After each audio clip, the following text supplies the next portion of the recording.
in 5 days. And they couldn't find anybody to sign the paperwork. Now, that was just, I would imagine it was just a ruse, you know. So finally, the attorney and that, we got it.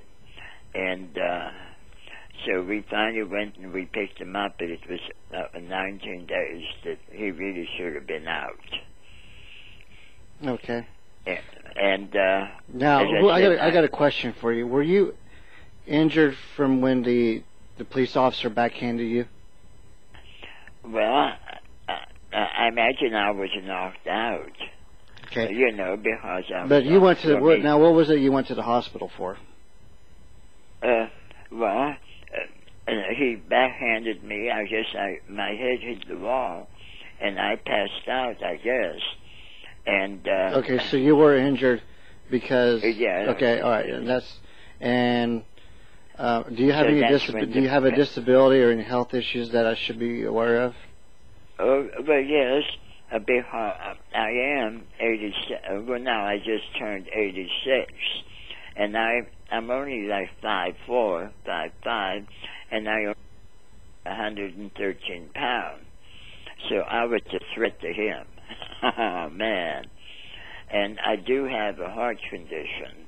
I'm supposed to avoid stress, and I can do. Well, I've been doing good for about 10 years, but I get regular stress tests, and the doctor I have is very conscientious. They always call me. So, but then that's what happened, I guess. When he backhanded me, I hit the wall, and then I passed out.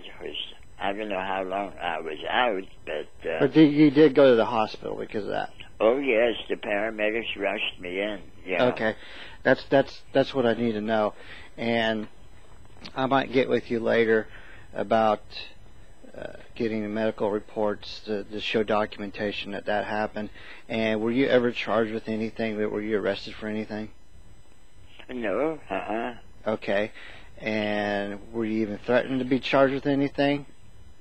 Well, not that I remember. Maybe while I was out, they were talking to me. I wouldn't know. Okay, that's understandable. And what I like to do is, just, I'm recording this. I'm going to upload it to a YouTube broadcast for other people to see. Is that okay with you? Oh yes. Okay. And it's a funny thing. I wondered whether my phone was tapped, because a few times I heard a click, or it was so odd. But then it only happened, I just thought once or twice, because the day I went, I called the hospital to get copies of my stay while I was there. And that followed me from the hospital all the way up. And because Richard heard on the police stand. And I went up the hill, and there's a stop sign, which I know. I go to church that way every Sunday, and and I made a stop over there. Okay. Okay. And he claims I didn't stop.